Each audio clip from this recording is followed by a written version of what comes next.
All right, everybody, welcome to Clarity. This is a space for reconnecting to a sense of focus, a sense of purpose, and reconnecting with ourselves and the world around us. And today's guest is my good friend Lali Metta, and she is a great exemplar of all of these things as a visionary and a multimedia artist. And I will allow her to introduce herself a little bit more. But Lali, tell us about who you are and what do you do exactly? Hello, friends. My name is Lali Metta. I am currently residing in Sante Fe, New Mexico, where I have gone to a journey to find myself as an artist in my disciplines of furniture design and mixed media art. Uh, Beautiful. That's wonderful, yeah. And what types of art have you been creating? What types of media have you been focusing on recently? so I've been really focused on my mixed media, which I work in oil pastel and selenite crystal. I'm currently working on a piece called Remaining Mystery, and it's titled Remaining Mystery because I have no idea what's going to happen through the process of my painting and beyond and where it's going to take me. But it's been a really great experience so far because I've been able to witness myself in the action of painting and really bring awareness to how I feel when I paint. And that's pretty new for me. And I'm realizing that the piece itself, it's kind of speaking to releasing this gunk that I've acquired through, um, I guess, hurtful situations would be the best way to describe. But I'm excited for this piece because I'm going to incorporate selenite that's like a trim, and then I have these circular discs that's selenite. It's cut and polished, and I'll be adding gold leaf to it, and it's black and white too. So yeah, so I'm trying to have this effect of the gold in the soul kind of illuminating the gunk, the black and white gunk, and it's like going away. It sounds like this is, I mean, art in general, but you're truly learning how to express your internal world on the outside. And you're also including these very natural materials, these crystalline structures that represent lightness and divinity, perhaps, and maybe these darker parts of us that are continuously evolving. Yeah, exactly. It's interesting that you say that because in the painting itself, the discs they go in certain positions and they create the Merkaba.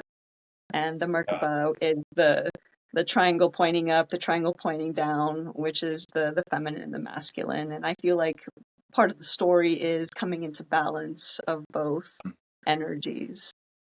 And I feel and that you, the you selenite mentioned brings in. I'm sorry, go ahead. beautiful. You also mentioned like a sense of mystery through all of this, and I can't help but to think of just your life journey in general being a little bit mysterious. You recently moved to Santa Fe, correct? After I met you in Pensacola. Right, yeah. Hmm. Mystery. Yeah, I feel like I I've been presented with so many things that I could never imagine, and that's just kind of been I guess, the theme of this. Mm. So I really don't know what lies ahead.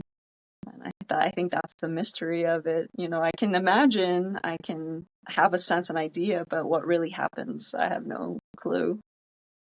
Do you think that's really the artistic or creative endeavor in general? It's creating something anew from the core of ourselves that's not imitation of something else. Really, it is a mystery. We don't know what it's going to be. Mm-hmm. Hmm. I would say maybe for the majority of artists, because there are other artists who duplicate other artworks, not in a negative way, but, Yeah, yeah. We yeah, mimic each other. It's natural as human beings. certainly. Okay. Yeah, I feel Would like it might you? just be the depth of the artist's, Hmm, emotional state. I see what you're saying. Okay.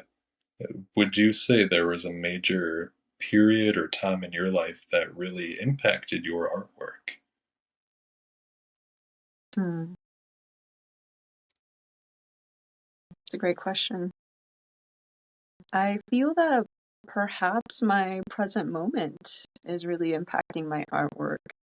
Since moving to Santa Fe, I've been exposed to so many different art forms that I didn't have that opportunity back in Pensacola. So now my whole way of being has completely shifted and transformed to where my style I see is changing from where I was last year. I feel like last year I had this very elegant flow with my work, and now it's a little bit more flowy. Um, I, I I can see that it's transforming by my environment. The the image is not really clear, but I can feel and see I'm not going to be the same artist like 6 months from now, if that makes Sure. sense. Would you say maybe like you're taking on the textures and the patterns and colors of what you would see something in the southwestern United States? Certainly. Yes, Uh, and the culture. There's a really great mix of the Native American culture here with Mexican, which honestly has really helped me tap into my own roots of being Mexican. And yeah, I feel it's opening a door of exploration to newness. I want to work with more colors and more textures and textiles that I haven't seen before. And that's been really exciting for me to see myself in a new way using new materials. hmm. And that's kind of been a theme throughout your entire work career and your artistic career because, again, when I first knew you, you were working for a furniture design company. Was Mhm. that true? You've Yeah, changed armored mediums car. multiple times there, and you also went into the landscape art as well. So there's Yeah. been lots of different impacts to your creative style. Yeah, we definitely agree with that. You're absolutely right. From furniture to landscape design, I'm like a serial designer. I just want to design so many things. Where honestly, I feel like when I think about all the tools that I have, I also see in my mind's eye a very distant goal where, okay, I've learned furniture design, so now I have somewhat an idea of an interior of a home. I learned landscaping design, so now I know how to design the outside, the exterior of a home. So now I'm like, I wonder if I can design an entire house from inside out. And perhaps maybe my goal is to become a small home developer. I don't know. Ooh, We'll see. because you've been exposed to all these different mediums, you might as well conglomerate all of it into this Into holistic one. style. Yeah, Yeah, that's beautiful, and that's very unique. And I think that's really what creates someone as a unique artist, right? Is taking all of this intermixing of different styles, and making something totally new. absolutely. Yeah, and that's the exciting and mysterious part of it all. Yeah, it's very mysterious. It's even like that in my own mental health career. I get exposed to all these different types of people and all these different forms of healing, and it all tends to come together in my mental health sessions as well, and how I Mm. interact with the people and what kind of questions I ask, and how we dive into the past and create something new for them. So that is an artwork as well. Um, Certainly. what would you say is the most rewarding aspect of being an artist? Mm. I feel the most rewarding aspect is for an audience to view my work and potentially inspire something within themselves to either A, change a mindset about something, or B, influence their own spirituality, or C, perhaps maybe see something in themselves they've never seen before. I I feel see. that it's very rewarding that I can make a piece of artwork and bring positivity and light energy into a space. Hmm. That's what I feel. That's beautiful. Yeah. So impact and influence, and maybe even be able to bring out joy or lightness from a situation.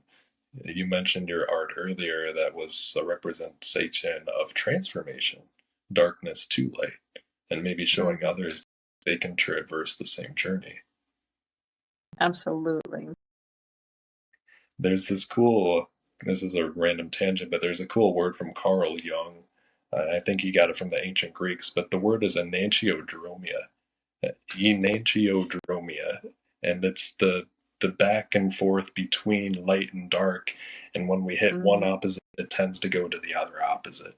It's the yin and Yeah. yang. And sometimes we get trapped in one side or the other and think it's all darkness or it's all light, but really we need one to know the other. And that's a beautiful Yeah. philosophy. Certainly, and I highly agree with that. And I love that you bring that up because what I've witnessed in my art to really enhance the vibrancy of color, you have to know how to use your black. Because if you know how to use your black, you are understanding the depth of a color. And when you're using your white, you're understanding the brightness of it. And when you can really harness the power of both the black and the white, your colors will just end up being just light and vibrant in a way that it's like, wow, like, how did you do that? I got you. So there's even little hidden metaphors within the creation process within painting. Hmm. Yeah, Wow, certainly. I've never There's this, painted there's this that. That's really interesting. there's this one artist who I follow, and he's also an oil pastel artist, and he always advocates against black. He's like, don't use black, it'll mess up your work. And I'm just like, dude, no, you have to learn the power of black. Like, there's You're some over there fear in in the that black guy. square, embrace black. Embrace the darker sides of it and embrace the shades and hues. Exactly. It's beautiful. So, would you also say that since this is kind of a little bit of a mental health podcast, or this podcast teeters into the mental health world, would you say that your art or any kind of artistic medium has a mental health aspect to it? Do those things interrelate to you? Oh, absolutely. It's funny when you put yourself in front of a canvas without any intentions, without a plan. If you just go with like a free form and you let your hands move, your intuition will pick out colors, will pick out shapes. And if you're not thinking about it, the shapes and colors, they are telling you a story about how you're currently feeling, or about how you're feeling about something that may have happened or something that may be coming. And I can see that in my art and other people's art. The best example I have is I took some crayons to a friend's home recently and we just kind of colored, and she picked the color red, which was majority of her painting and her drawing. And we discussed it, and I was like, I see that you're using red. Red represents the root chakra, which represents stability and security. And it's interesting because right now she's in transition of leaving Santa Fe, selling her home, finding a new place to live. So, and it's like, it's so obvious, that she unintentionally used this color, but because of her current circumstances, she chose the color red.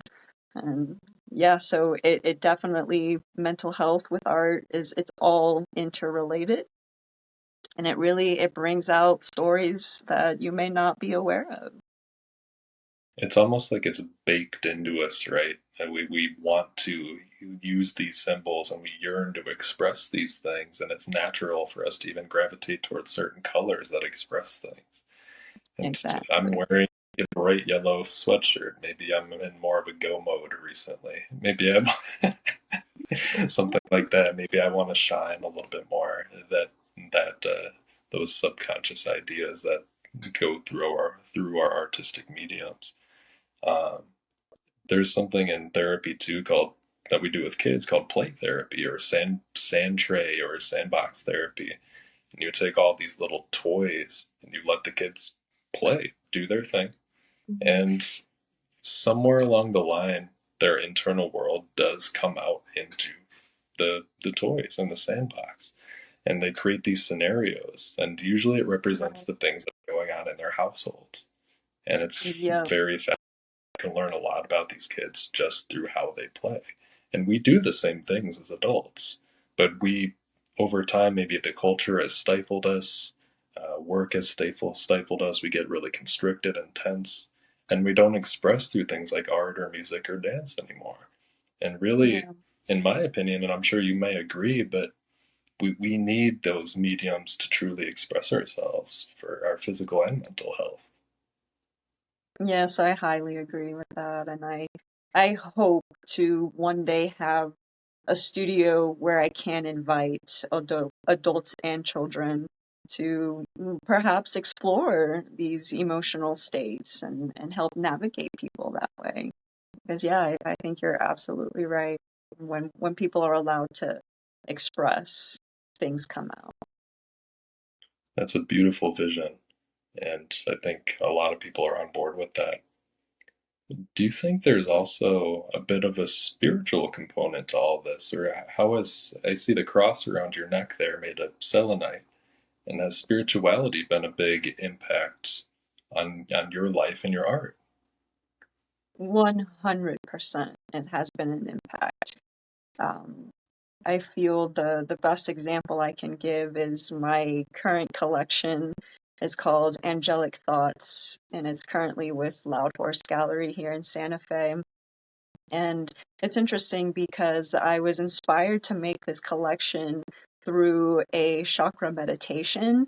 And as I was meditating, I just got like boom, boom, these images, and I was like, whoa. And I saw it so clearly. I knew how to use the colors. I knew I wanted to use gold. I saw the selenite, so to me, I feel like that was not necessarily my expression, but that was like a a message from divinity that just kind of worked through me to get into the world, and those paintings belong to someone. They're meant for a certain being or multiple beings, I'm not sure. But I kind of feel like I was just the channel to bring this healing source to a potential collector. So, and I feel that in the future, there's gonna be more pieces like that. There's pieces that are just gonna come through me, and they're just meant to be gifts for people. Hmm. That makes me think of shamanic cultures and trance states. It's like something goes through you. You're very creative, and at the end of it, there's this beautiful piece of work of art in front of you, and maybe sometimes you don't even remember where it comes from. Mm, yeah, I don't know. Hmm. I'm trying to think like Stephen King is has written all these novels throughout his life, and I think I've read before too that he sits down, he wakes up, and there's a book in front of him. It's one of those things where artists black out and they don't even realize that they're doing what they do. It's just this flow state or this trance state. And Yeah, that you're this channel for this thing. And that's a beautiful thing because maybe you've crafted yourself to be an artist, you learn the skills, but now this you're a better medium or a better channel for those art pieces to be developed. certainly. Yeah, Have you yeah, I get lost influenced in that book too.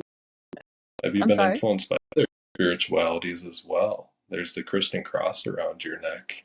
Have you been influenced by religions in general? I would say Christianity, Buddhism, and Hinduism are my biggest influencers. I've been studying all three for a number of years now. And for me, the way it has influenced my art is that Christianity kind of gave me the foundation, and Buddhism gave me the structure and discipline of action. And Hinduism really opened me to the spiritual beyond the spiritual. Like, Oh yeah, and that's I kind of know like, and the chakra mixing the flag. three. Hmm? I noticed the chakra flag behind you. Uh, a little banner. Yeah. I designed that on the computer on Illustrator, and then I got it printed out. So that's your Hindu influence. Mm-hmm. What was so powerful about your experiences with looking into Hinduism that elevated your spirituality, perhaps? Mm. Meditations and the chakra system, I feel really just amplified my energy. And I've been able to get into these states where just it's almost seems like I go into a space and time where nothing exists, only light. Like it's the color of the crown chakra that you see on that banner right there. I was in Yeah. meditation and I went into that space. And that is how that segment came to be. I was just sitting there, and I feel like the chakras, when you really work with them, just I don't know if I honestly have words to the experiences I've had, the feelings I feel, but definitely meditations and focusing the energy in these points in the body Yeah, definitely they have help you elevated. grow. And you mentioned the one girl with the root chakra colors, and focusing on those different hour areas allows us to know maybe where we're holding ourselves back in life and where we need to expand a little bit more. And they're symbols. We don't have those symbols in the West, but they help us identify, yeah, where we need to grow a little bit more, or where we need to balance. Mm. Yeah, that's That a being very perfect way to say it. that being said, what's next on your journey with your art and your work? What do you see in the future? What do I see? Well, I have made it a goal for myself to complete this 100-day art project that starts February 23rd. And my intention with that is that I have a numerous amount of sketches from my current space and from the past and from the future. And I've had all of these sketches on my notepads and in my mind, and I haven't done anything with them. So for the next 100 days, I plan to really get down to the sketching, figure out how much it's going to take to build these items. And my goal is to do a pop-up traveling show. So I plan to have a show here in Sante Fe, Albuquerque, Phoenix, Scottsdale, and possibly Las Vegas. And so my intention is to rent out venues, take my artwork, market, promote, and yeah, and also have an investor involved. I've already started a business incentive so that I can have financial help with these ideas that I have and for the traveling and stuff like that. So yeah, I feel that a traveling pop-up show is in the works and in the future. That's what I got Lali going Metta on. going on tour. Yeah. Wow, that's beautiful, man. I didn't know you were planning on that. Thank you. Yeah, I've been meditating on it in the month of January. The cold weather here in Santa Fe made me not want to go outside. So I took a pause on surf skating and just being inside. I was like, man, and I also took out my journal from years ago and I looked at all these old sketches and I was like, oh my God, I forgot all about this. And then that just kind of inspired the idea of I need to travel and expand and actually talk to people because I feel that I'm learning who my audience is. There's something to be said about those winter months as well that make us take a step back and reflect. And then we're like, oh, yeah, this is what I love doing. I should go talk to people about it. Exactly. Yeah. And it's interesting too, because it also reminds me of snow, because it's made out of water. And I feel like Yeah, water helps me reflect. very well said. And going back to your target audience and connecting with these new people, what what is your target audience and what is your messages for them? What are your messages for them? And perhaps new artists that are also trying to do something similar to what you were doing. Hmm. I wish I had an answer for that question, because I don't know who my target audience is. I feel that I receive very positive feedback in my artwork, from in Pensacola and in Sante Fe. But I feel like the right audience, the soul audience, I haven't connected with them yet. And I feel it's also too because I haven't been exposed to a variety of people. So it's definitely something I'm learning right now. Who is my target audience? And I keep asking myself that. And I'm asking for the guidance and the wisdom to know who that is. And when I reflect on that, it's like, okay, I think about myself, and perhaps my target audience is someone like me, someone who's creative, someone who's open to spirituality, open to themselves, and a entrepreneur that's more evolved and making a lot more money than I am, so that they can purchase these pieces. So I feel it's a matter of probably just understanding myself to really find who my target audience is.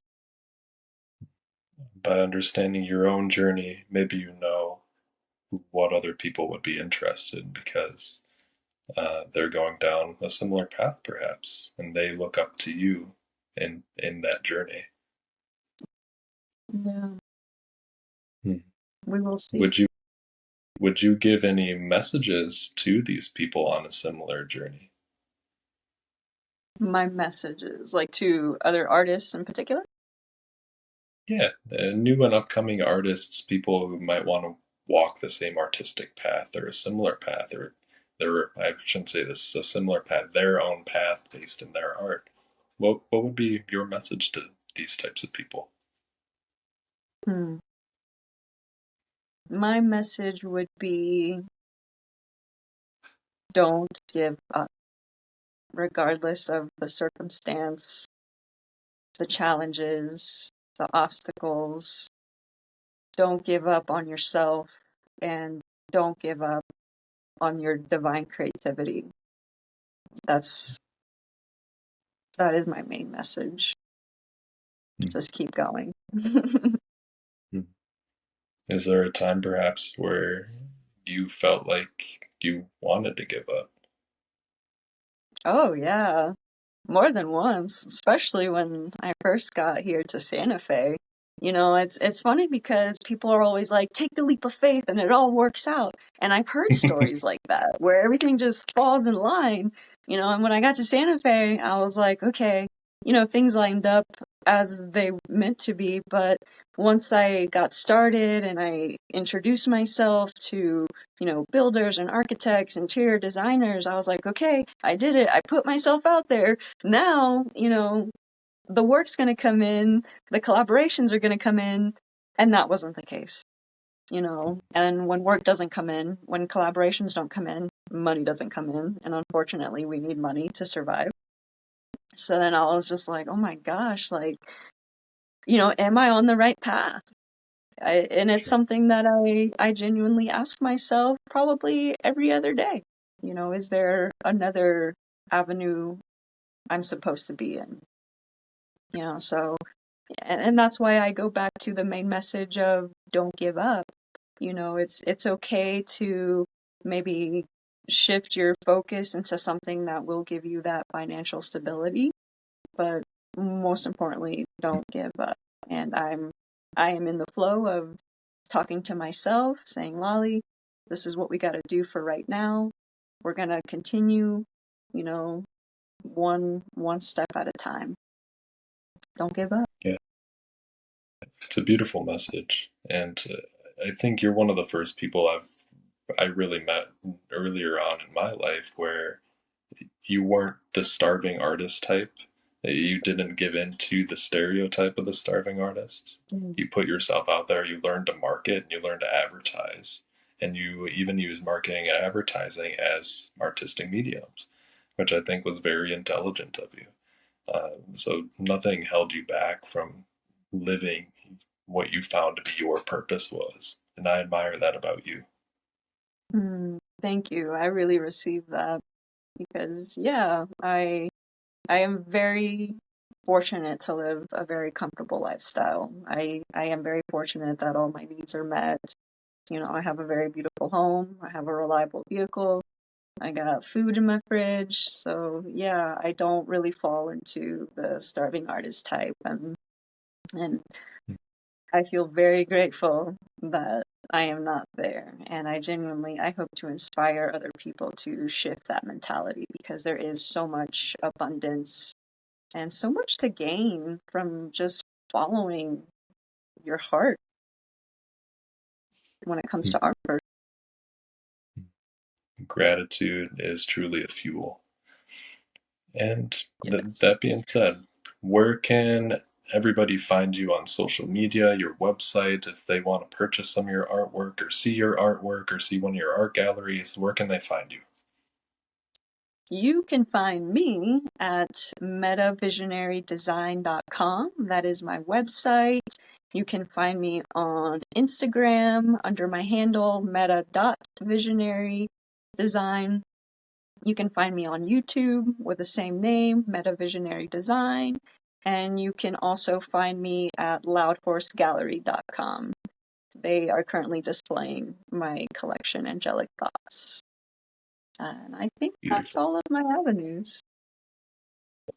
Miss Lali Metta. Any other messages for our viewers today? Hmm. Yes. My last message is stay in the energy of hope. Home. Hope. Hope. Oh, okay. Can you elaborate a little bit?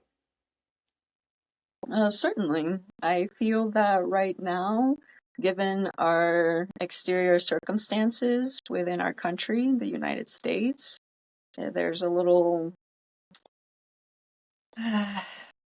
Hmm. I feel the energy is a little bit disrupting, and I feel that there are people concerned, but I feel that now more than ever, we have to remember the power of our conscious hearts and the power of the hope that lies in our conscious hearts. That's really well said. And that kind of links us back to the underlying message of this conversation, which is creation. We can create the worlds how we wish, and we can also always go back to how we want the world to be. It's our conscious Mm-hmm. choice if we take a hold of our own individual lives and create for ourselves. So, thank Mm-hmm. you truly for being here. Thank you for being a friend. I love you a ton, and Um, I'll talk to you again soon. Likewise, Max, thank you for being you. Thank you for being a positive influence. Thank you for being a guiding light to friends, family, clients, and more. And I highly support you. I love you. And let me know when you want to do this again. It'll be soon. All right. Enough. And